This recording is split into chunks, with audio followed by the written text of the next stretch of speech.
Here's your heads up to this podcast. It's Paul here, Paul Clough, Personal Development Unplugged. Trying to break down the complicated and making things easy so you can have the best life in the world. And to do that, I have two little questions. They're interesting little questions. I'll say that again. They're interesting little questions. And I'd like you to be curious as I am about the answers. What are the questions? You know you're going to have to listen first, right after this.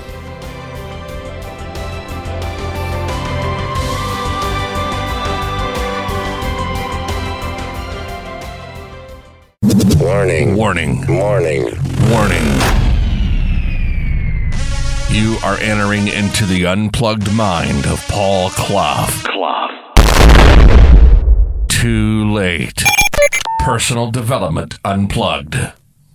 Hiya, back again with you to have a little chat about something that I wanted to ask you a question. In fact, there's two questions that I'd like you to participate in, at least one of them.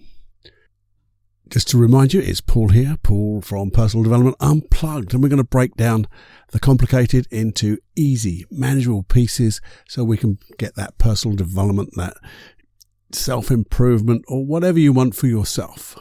And to do that, what I thought was, here's a question to you. Did you used to be frightened by something and now you're not? Or did you used to be anxious about it or something and now you're no longer anxious? Maybe you had OCD and now you're no longer compulsive. Maybe you were underweight. Maybe you were overweight and now you're back into health. Basically what I'm saying is, were you ever anything that someone may call an issue and you've resolved it yourself? Because I'd be really interested. How did you do it? We talk about the integrated field of learning and sharing these things. And that's what happened in the very, very early days of NLP. You see, did you know that there's a thing called the fast phobia cure? It was created by one of the co-creators of NLP. NLP is neuro-linguistic programming. If you didn't know that, it's all about programming your brain for and how you communicate with yourself to get the best results. And you see, Richard Bandler, the co-creator of NLP, a genius, I think he's a genius anyway, wanted to know how to deal with phobias. So instead of the usual getting in touch with people who had a phobia, he got in touch with people who had a phobia and it disappeared. And he wanted to know how that happened. And basically what he put an advert in the paper. He got these people who had a phobia.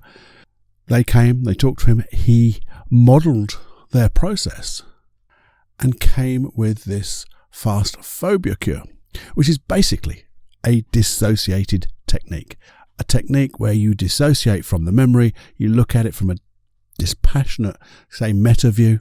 In that particular phobia cure, and I don't like the word cure, but it's fast phobia model. Let's call it the fast phobia model. It's like you would sit in a cinema and see yourself on a screen, and would then float into the projection booth and do various things. Don't worry about that. It's another thing. But the thing is, it's a nice dissociated model that just works. It just changes the way that or the person who has the phobia would react to that same stimuli. In fact, they can't get that same way of behaving again. The fear disappears. I mean, I use something really similar with a guy. There's a place called the Dartford Bridge, which is on one of the ring roads or the M25, which is like a ring road of London. There's a huge bridge. And this guy used to have to go from one side of London to the other side of London. And guess what? He always had to go over that bridge. And he said, what used to happen, Paul, was before I got to the bridge, and I would never go alone, by the way, he said, I had to have someone with me. I would then get into the back of the car, cover myself with a coat or a blanket, and I'd feel myself going up that bridge, but I wouldn't look, I wouldn't see. And then by the time we got down the other side, we paid our toll, we'd park, I'd get out, and I'd drive the rest of the journey. He said, it's crazy, but I cannot do anything about that. He said, that's the really worst part of this phobia, this fear of heights. He said, but I also like hiking, walking, and I can't even think about going on some of these hikes because I know there's like a bit of a ridge around a hill or something. And he said, to anybody else, it's not frightening at all. In fact, it's quite a safe walk. But to me, I freak out. I start to get a panic attack. So I said, okay, well, let's have a look at this worst one because let's go for the biggie first. And what I got him to do was I said, I just want you to imagine that you would drive over that. But because it's your imagination, you know it's not real. I'm not going to ask you to do it. I just want you to imagine that you could do it. I said, well, I can imagine it. Don't believe it, but I can make a pretty good picture in my mind. So I said, but here's the thing. What I want you to do is, first of all, imagine seeing yourself driving it. So you're like floating beside the car you're driving that's going over the bridge. And he said, well, that's even weirder, so I can do that because that's nothing like anything could ever happen, is it, really? I couldn't float beside myself, watching myself drive the car. So I said, okay, well, start this thing in your mind and do it before you get to the bridge. And as we came to the bridge, I said, and float beside yourself. And as you watch yourself driving with a smile on your face over that bridge, I want you to float even faster to the end of the bridge. So leave yourself behind, merrily driving over that bridge. And I want you to float at the end near the toll bridge. And you can see yourself now driving towards you, having gone over that bridge with a smile on your face. Pay the toll and off you go. And as you then just jump in the car and you drive off together yourself, one driving the car. So we did that a couple of times. But what I would do in between to get to the start again, I said, but here's what I want you to do. Just get in the car. Imagine getting in the car and just drive backwards over it quickly, as if you're pulling the movie backwards in your mind. But you're going to do it in this long, zip, that long. That's how long it takes to do it in your mind backwards. You'll see everything backwards. You'll hear everything backwards if there is anything, like the radio playing backwards or anything like that. But it'll all be in zip, that long. So I said, I can do that. So I said, okay, close your eyes in the car. Zip. He said, I'm back to the beginning. So I said, again, we're going to do the very same thing. But this time, as you float beside yourself, I want you to float a little way forward and then a little way back, as if you are jerking the picture. So you're seeing yourself backwards and forwards, and then you zoom to the end, watch yourself come back to the toll booth. As you get to the toll booth, jump in the car, zzz, backwards. And we did this for about, a few minutes. Sometimes we did it in black and white with no sound. Sometimes we did it in massive, like rainbow colours, just weird stuff. And then he said, well, I feel comfortable. I said, well, just imagine now that if I said to you, I want you to drive over the Dartford Bridge, what would you do? He says, well, at the moment it's really weird because I'm feeling quite excited to do it. So, okay, that was my biggest test. I could only do that in the office. We were nowhere near the Dartford Tunnel because I didn't live there. So I get the report back. But I didn't get the report back from him. I got a report back from his secretary, who knew my son, who told my son about what happened. He said, it's amazing. He drives by himself everywhere now. He doesn't take anybody, doesn't make excuses about not going or having to have people around. But also, he's going on walking holidays up hills all over the place. He said he's having he's showing us photographs of these huge places he's standing on and looking down. And he's showing us the photographs with a big smile on his face. He said, it's really remarkable. But also, he seems to be that much more confident in himself, generally. And that's the thing what tends to happen, you see. You deal with a specific problem, and then it tends to go in different contexts, and then it generalizes, just like the fear did. Started off maybe with that bridge, and then it generalized into his walks, his hikes, his imagination of what it might be like. I'm not even thinking about going now because it used to frighten him. But now it's generalized into different things, and now he is more, just more comfortable in his body, more confident. And that's what tends to happen. And see, all we've done there is like change. It's like changing the submodalities. So, we're going to do the submodalities in a minute. rewind myself. All we did was just change from associated. Every time he used to think about it, he used to get totally frightened because he could think about being in there. We took him out, dissociated, did some jiggery pokery, and boom, it was fine. You see, here's the thing, and this is what happens, just as an example, when we do change that submodality from associated, i.e. looking through your own eyes, to dissociated, which is a way of looking at yourself over there. I want you to imagine just this. If it's okay, by the way, I'm thinking about like a roller coaster ride, that type of thing. And if you're okay with those, and you're not too bad with them, just imagine this. Close your eyes if you can. You're not driving or doing anything that needs your attention. Just close your eyes. And I want you to imagine you're on a roller coaster ride right now. Hear it go click, click, click as it takes you up that steep, steep rise. And you can hear the sounds from below getting quieter because they're getting further away. And that click, click, click. And maybe you can hear the music of the ride. And you can feel the pressure of your body being pushed back into that seat. And then as you come to the top, it's nearly slowing down and whoosh, and you're in there now. You're doing it and you can feel it. And then just open your eyes a moment and notice how real it felt.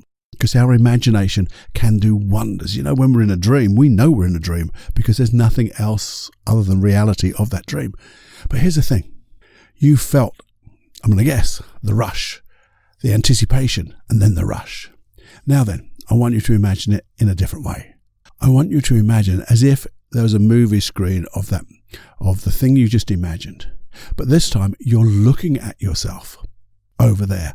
You can see yourself in that roller coaster going click, click, click. But you're not there. You're just looking at yourself over there. And as you see it teeter at the edge, you're watching yourself looking over there. And you see yourself in that roller coaster going down the ride. And then notice as you open your eyes, any feelings there at all? Not really. Certainly nothing like the feelings you had before because you're dissociated. Because when you're dissociated, you cannot feel the feelings. And that's an awesome thing to do. That's how we can resolve issues, by looking at the issue but not going there. So you see, I'm really curious. And curiosity was the basis of, or one of the bases of NLP. Richard Bandler, John Grinder. They were curious of how people did things. I'm curious, going back to the beginning. If you used to be frightened of something and now you're not, or if you used to be anxious and now you're not, or if you used to be overweight, underweight, not fit, had maybe a compulsion, any type of issue, and you no longer have that issue, why not become a teacher and come and teach me how you did it? Just send me a little email of how you did what you did. And I know you maybe not be able to say, well, I dissociated myself, Paul, I did this, but just give me an idea of how you begin to see things. What did you say to yourself? What did you see differently? How did you see it in the first place? How did you see it differently in the second? What type of things were you saying to yourself? How did the feelings change? Did you change the feelings of the location? What did you say to yourself before you did things when you changed? What are the differences? And if you can teach me, because I think it's really interesting, when you become the teacher, you become the owner of that success, the owner of that change.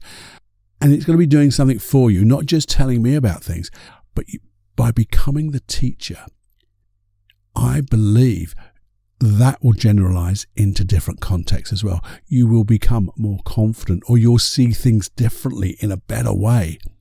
Maybe you'll look at a problem and you'll remember how you've resolved a particular problem. You may even unconsciously take a little bit of that change, that strategy of change you've already used, and apply it there unconsciously and getting better results. So it's a great type of thing to just explore with me.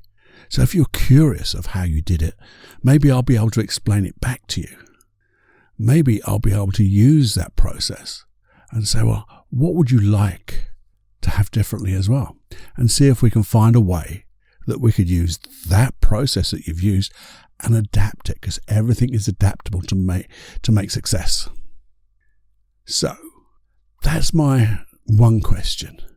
And I think it's so important that when you become the teacher, you'll notice how good you feel, how in control you feel, how confident you feel. And it's really nice to be able to share that.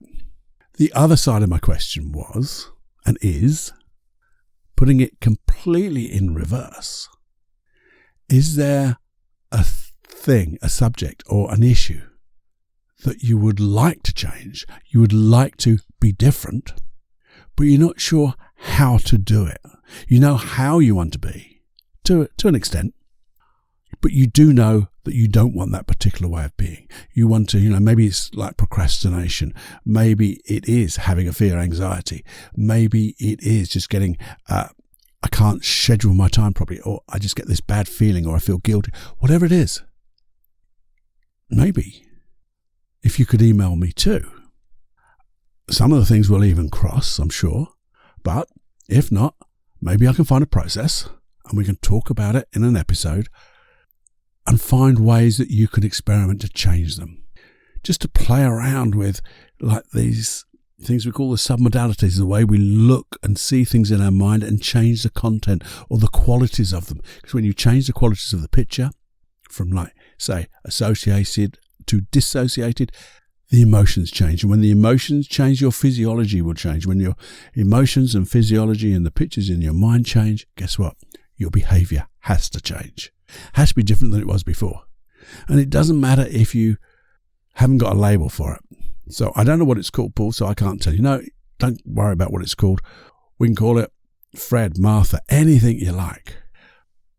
Once we've got the idea, it just has to be specific. So it's not like, when I sort of do this, I sort of feel that. No, it's when I go to make a presentation, I feel really bad about this and I feel it in my stomach, and I make pictures in my head. That type of thing.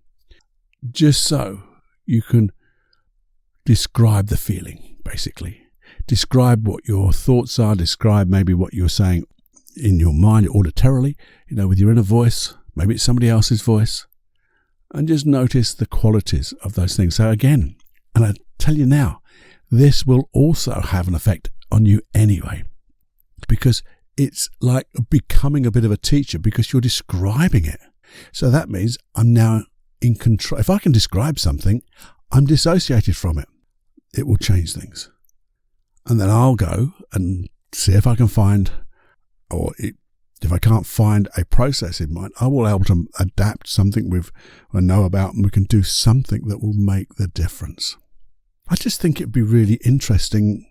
Well, an experiment. It's not a new experiment. This is how, as I say, NLP, a lot of the processes in NLP, and a lot of other types of way of working with people, hypnosis and things like that. This is how they were born. They notice that's what some people do. How can I get somebody who's got that problem to do it the way a person hasn't got that problem? It's called modeling. They're all interlinked. And the modeling of someone who could change something, then we take that model, we apply it to somebody else and notice what happens.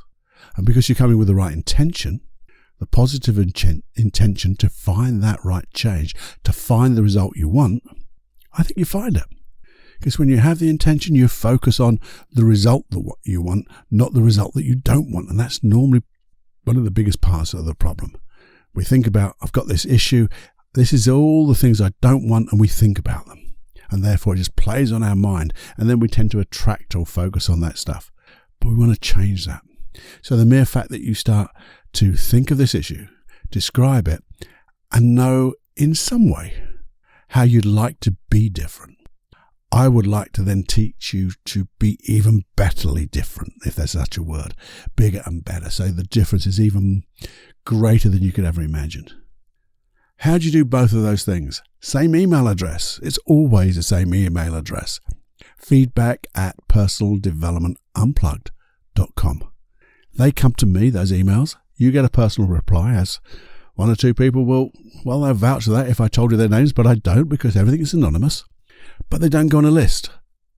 You hear of people asking for things and then put them on their list, and then you get inundated with emails from people you don't even know of because you just put not here. Those come to me directly. I answer them. They go onto an episode. Again, anonymous. If you want to come on my email list and you want to have access to those hypnosis tracks, those NLP processes, and you want that little bit of a newsletter which I'm starting to evolve, giving you ideas of what is happening on some of the episodes that you may have missed, or maybe a little bit deeper in its description, then that's what's going to happen. Just so you can keep an update of what's happening. There'll be one or two, there'll be news of new hypnosis tracks and things like that, and little things what are going on. Certainly not heavy, and it's not, one every day. No. It's just keeping you up to date with the personal development unplugged community, as it were. Be part of it. Be part of this changing world. So where we can encourage each other to be different. Be different in a good way. Be different in a way that feels really good. And when we exhibit this feeling really good, people will ask us, what the hell are you doing to feel that good? What are you having for breakfast? And we'll be saying, well, I have the Personal Development Unplugged podcast for breakfast. Wait, or you might say toast. I don't know. But having said that, you might want to share your breakfast, i.e. the Personal Development Unplugged podcast, this episode or all the episodes, to your best friend. Now, your best friend is every friend. It's a pay it forward. If you could just pay this forward every day to one person, or every 2 days to 4 people, or every 3 days to lots more people, it would make this community so much richer. And I think just by spreading this word and spreading these thoughts, as I said, this integrated field of learning where it's just like this bucket full, a bank of learnings, of information that's just out there. You never lose it. You just keep adding to it. It's like abundance the other way around. Because with abundance, the more you take away from abundance, the bloody thing keeps growing. That you get more. So the more you put into this integrated field of learning, you have it, but it just keeps growing. It's infinite in its potential, just like yourself. Anyway, so please share, please send me an email, sign up to the newsletter and the hypnosis tracks. Oh, I didn't tell you where to get the hypnosis tracks and sign up for the newsletter, did I? Well, that's a different email address. Well, it's not even an email address. It is a website called paulcloughonline.com/podcast. Do that. You'll get an email back from that website saying, here's your link. Boom. You're off and running. Easy peasy lemon squeezy, and we'll have more fun than you can stand. Okay. So until the next time, when we start talking about these issues, and I've got one or two I want to talk to you about myself anyway, I'm curious, what type of teacher could you be? Or if there was something you want to know, just notice how easy it is to dissociate and describe it to me so I can come up with something for you. Anyway, please do that now. That would be great. Okay. Until the next time, I'll see you soon. It's Paul Clough, Personal Development Unplugged. If you're suffering from things like anger, excessive anger in your life, too much sadness that keeps recurring and recurring, fear of anything, or just grieving too much about loss, maybe you're jealous, or maybe your self-confidence it's never high enough, or like your self-esteem, that's never high enough, and it should be, and you shouldn't have to suffer through anger, sadness, fear, grief, jealousy. Do you know what? I hadn't thought about this for a little while, but why don't you come and work with me? Because, I've told you before that I work online, I do coaching, I do therapy online, but I've never really thought about offering it directly to you. So why not? Don't listen to what other people say when they say, things take such a long time, because they don't. 2-3 sessions is generally all that's needed to get rid of some of the biggest problems in people's lives. I see it day in, day out with my clients. So if that's something you can consider, because I do know this, that we always put things off. We put things off, and then we'll go to that bit where we go, oh, if only I did. So here's the thing. Imagine that putting off has gone by, and you've decided to send me an email at feedback@personaldevelopmentunplugged.com saying, hi Paul, I've got this issue, I'd like to work with you, and here's my telephone number, here's my email address. And the thing is, what would happen is we get in contact over the internet, online. We do an initial consultation. It doesn't take very long to make sure that we're a good fit and make sure you're really comfortable with me. I know you've listened to me a lot, but you really want to see the whites of my eyes. And let me explain how we work together. And if that is right, and it's right for you, and I want to make sure it's right for you, I don't work with just anybody and everybody, only the people who I feel I can really help. Then we'll organise 2 or 3 sessions and get the thing sorted. Okay? So why not send me that email now? Don't think any longer. Stop. Get online. Give me an email.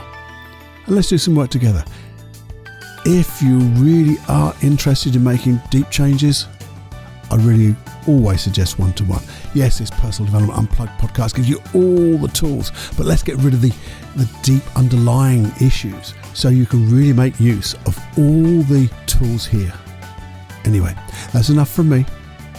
If you want it and you want to let go of that stuff really quickly, and you like me, and you like to work with me, then send me that email.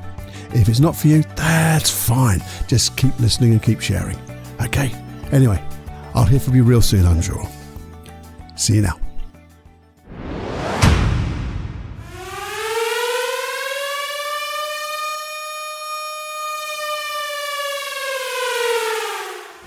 Warning, you are now leaving the unplugged mind of Paul Clough. It's time to fly on your own. Be brave, my friend. Personal Development Unplugged.